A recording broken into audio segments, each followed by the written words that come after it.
À 83 ans, Michel Drucker aurait enfin cessé d'esquiver la question qui alimente les rumeurs depuis des années.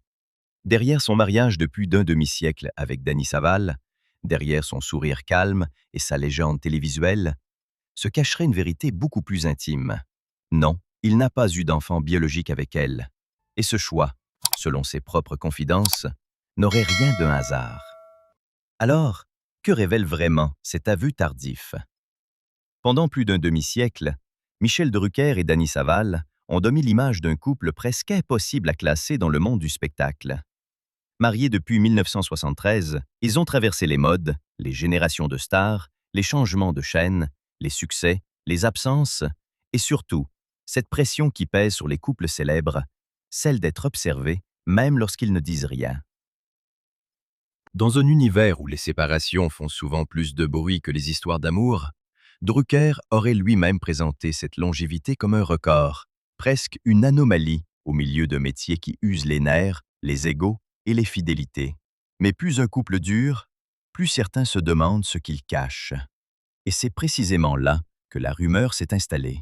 Depuis des années, des voix affirment, sans preuve définitive rendue publique par une grande enquête reconnue, que Michel Drucker aurait eu une autre relation, qu'une femme aurait compté dans sa vie privée, et que cette histoire aurait même donné naissance à un enfant.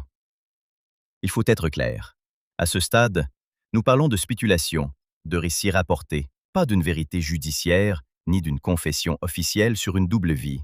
Pourtant, ce qui intrigue le public, c'est que Drucker, au lieu de répondre avec colère, aurait choisi de déplacer le centre de la discussion.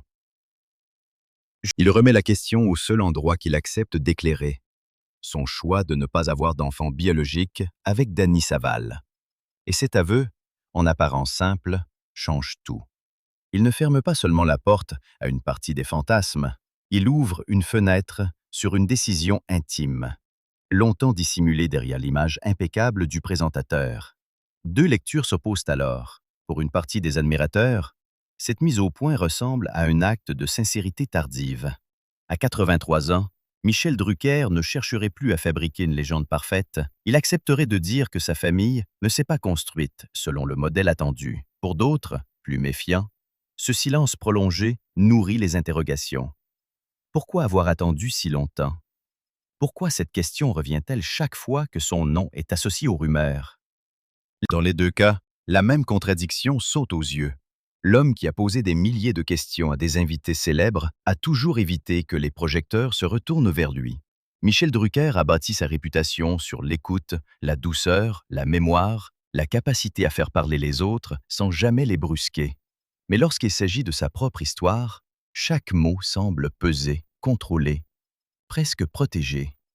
Derrière son calme, on devine un homme qui sait qu'une phrase mal comprise peut devenir un titre, qu'un souvenir intime peut être transformé en scandale et qu'une nuance peut disparaître dans la machine médiatique.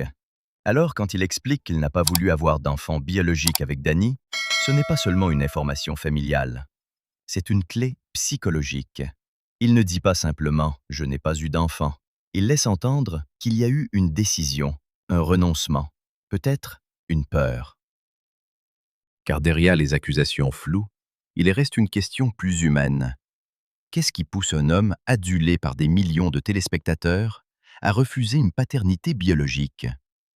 Était-ce de la lucidité, de la culpabilité, ou la conscience qu'il appartenait trop à son public pour appartenir pleinement à un enfant? La partie la plus troublante de cette histoire, ce n'est peut-être pas la rumeur elle-même, mais la raison que Michel Drucker aurait donnée pour expliquer l'absence d'enfant biologique avec Dany Saval. Là encore, il faut éviter les jugements rapides. Certains y voient une justification tardive, d'autres, une confession rare. Selon ses confidences rapportées, le jeune Drucker n'était pas seulement ambitieux, il était happé, presque dévoré par la télévision.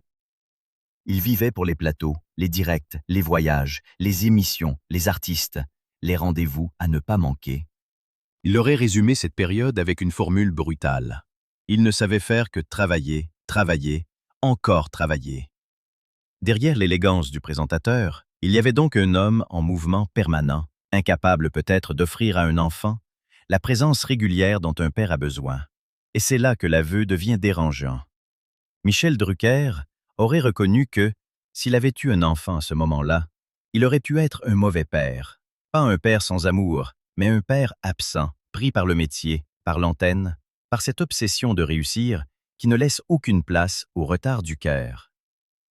Pour une partie du public, cette phrase est une preuve de lucidité. Combien d'hommes du spectacle auraient préféré construire une image familiale parfaite plutôt que d'admettre qu'ils n'étaient pas prêts? Pour une autre partie, c'est une phrase qui dérange, car elle suggère que la carrière a gagné contre la paternité.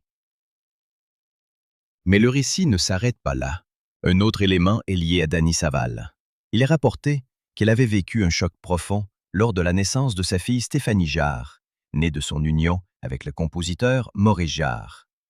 Dans cette lecture, la décision de ne pas avoir d'enfants ensemble ne serait pas seulement celle d'un homme obsédé par sa carrière.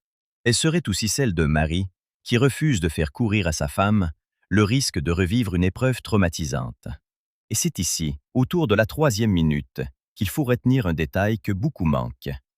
À la fin de cette histoire, le choc ne viendra peut-être pas de la rumeur d'un enfant caché, mais d'une forme de paternité plus discrète et plus révélatrice que le sang.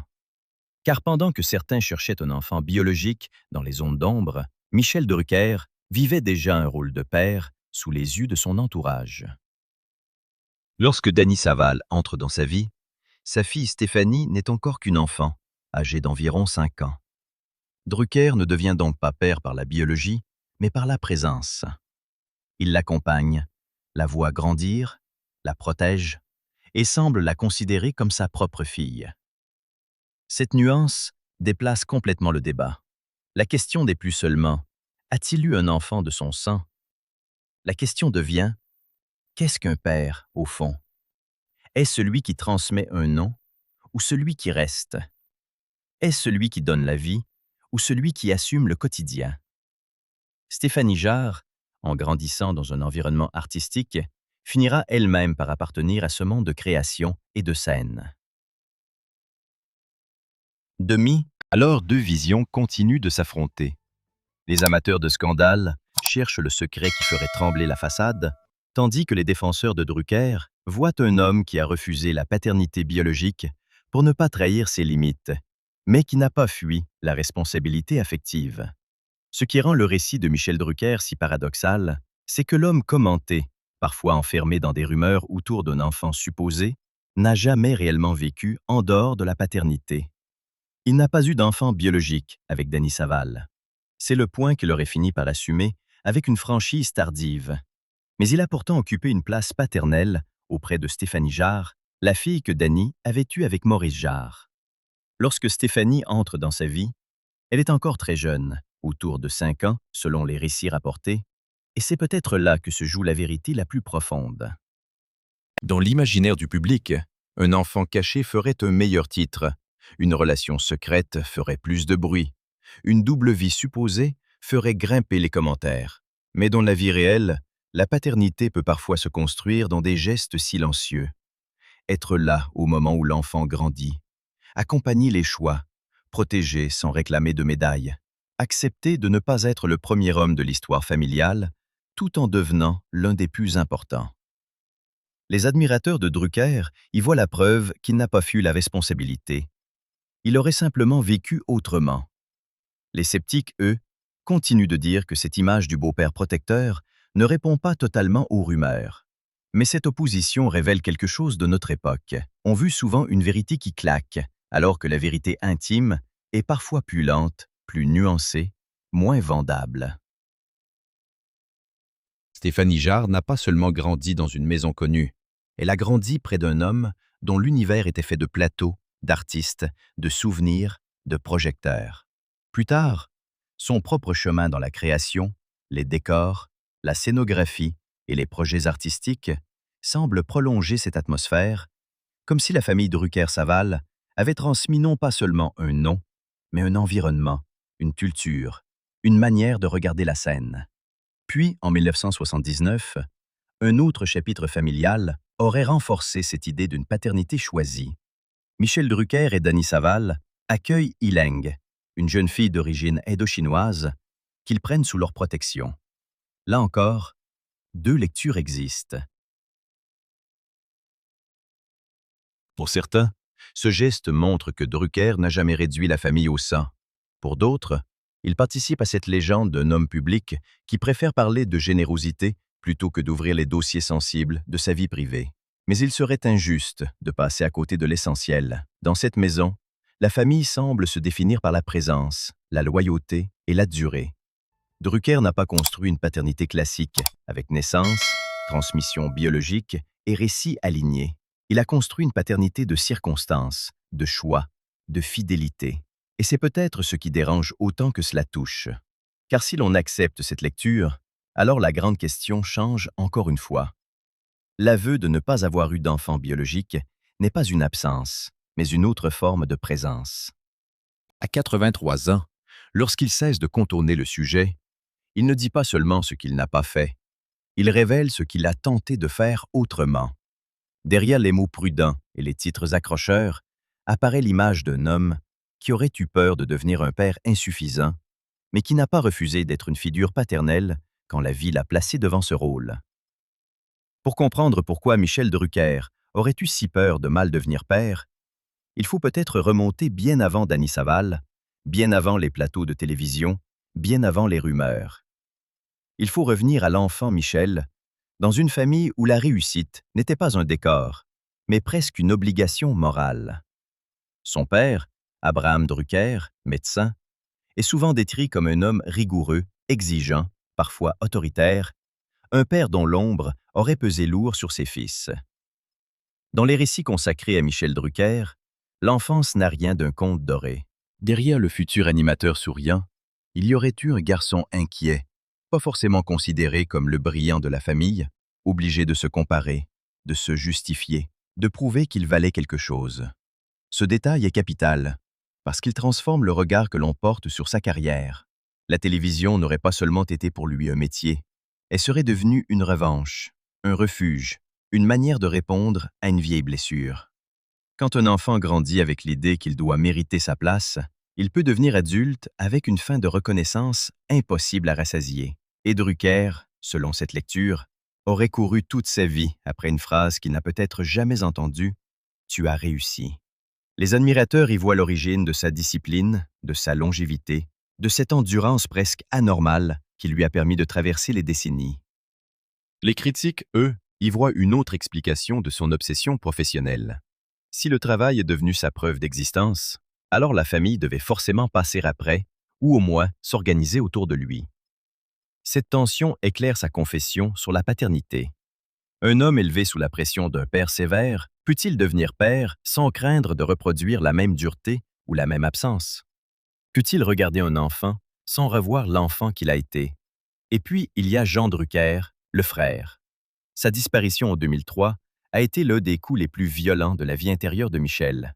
Jean n'était pas seulement un proche, il représentait aussi une figure importante du monde audiovisuel, un repère, un miroir. Quand Jean disparaît, Michel ne perd pas seulement un frère. Il perd une partie de son histoire, un témoin de ses débuts, quelqu'un qui connaissait les blessures familiales avant que le public ne fabrique la légende. Et c'est là que le récit devient plus sombre, car les rumeurs autour d'une vie sentimentale cachée ou d'un enfant non reconnu viennent se poser sur un homme qui porte déjà des silences anciens.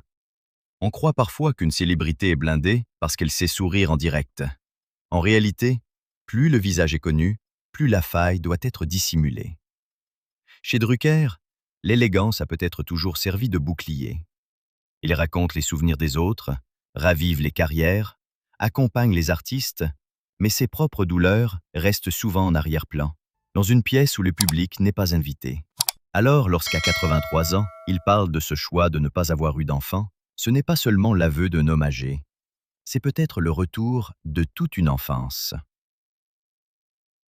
Le père sévère, le besoin de prouver, le frère perdu, la peur de manquer à ceux qu'on aime, tout semble converger vers la même conclusion. Michel Drucker n'a pas seulement construit une carrière immense, il a construit une armure. Si la vie privée de Michel Drucker nourrit les hypothèses, c'est son corps, lui, qui a fini par imposer la vérité la plus brutale. À partir de 2020, l'homme que le public croyait presque indestructible entre dans une zone sombre. celle où les plateaux disparaissent, où les applaudissements se taisent, où l'on ne négocie plus avec l'audience, mais avec les médecins. Il subit une lourde opération du cœur en 2020 dans un contexte d'infection et de complications, puis une nouvelle intervention au début de l'année 2023. Officiellement, il s'agit de santé, de convalescence, de prudence médicale. Mais dans la lecture plus intime que certains proches et admirateurs prêtent à cette période, c'est aussi une crise d'identité. Car Michel Drucker n'est pas simplement un animateur qui tombe malade. C'est un homme qui a passé sa vie à exister sous la lumière et qui se retrouve soudain réduit au silence d'une chambre d'hôpital. On le décrit alors comme extrêmement affaibli, presque comme l'ombre de lui-même. Cette image choque, parce qu'elle inverse tout ce que le public connaît de lui. L'homme debout, précis, élégant, capable de tenir une émission avec une mémoire impressionnante, doit réapprendre ce que n'importe qui croit acquis. Marcher, respirer, se redresser, supporter l'effort, reprendre confiance dans un corps qui l'a trahi. Les rumeurs à ce moment-là changent de nature.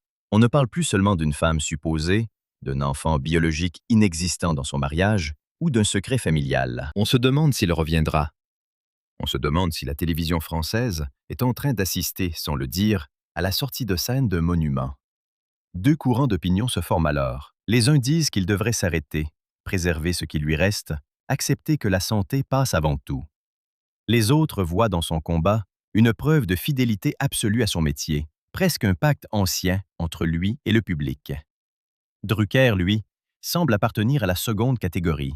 Même diminué, même surveillé médicalement, il ne pense pas seulement à guérir, il pense à revenir. Et cette obsession peut paraître admirable ou inquiétante selon le regard que l'on porte sur lui.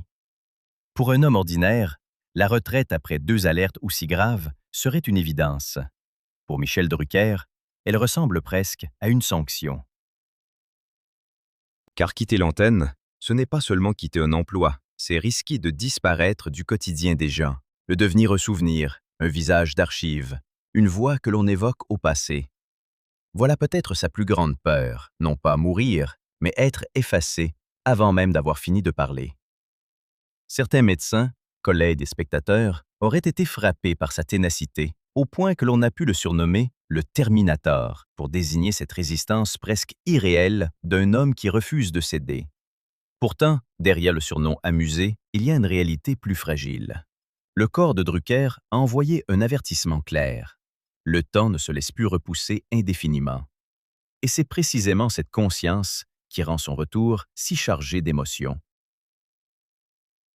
Quand il réapparaît, le public ne voit plus seulement un animateur reprendre sa place. Il voit un survivant qui, chaque fois qu'il entre sur un plateau, semble défier la maladie, l'âge et l'oubli. La télévision, pour lui, n'est plus seulement un lieu de travail. Elle devient presque une preuve de vie.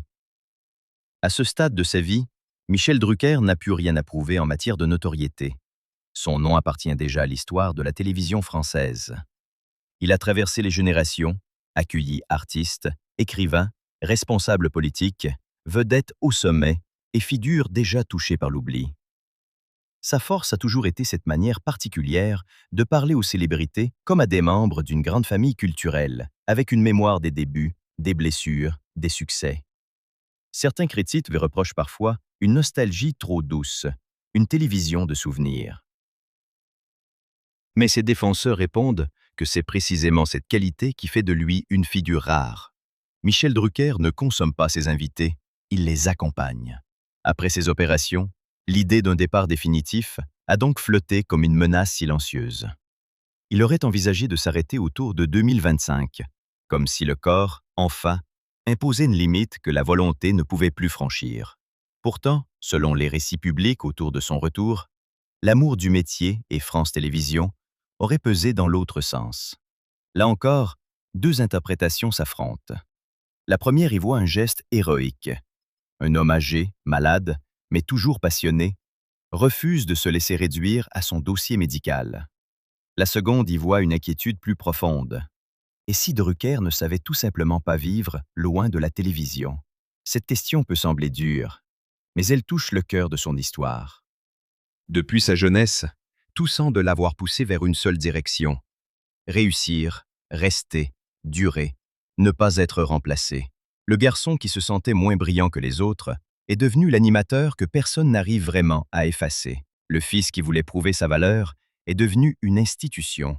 L'homme qui redoutait de ne pas être un bon père biologique a créé sur le plateau une autre forme de famille composée d'artistes, de techniciens, de spectateurs fidèles et de souvenirs partagés. Alors, quand il laisse entendre qu'il aimerait continuer, qu'il préférait presque tomber sur scène plutôt que s'éteindre loin des caméras, la phrase choque. Elle peut paraître excessive, dramatique, presque dangereuse.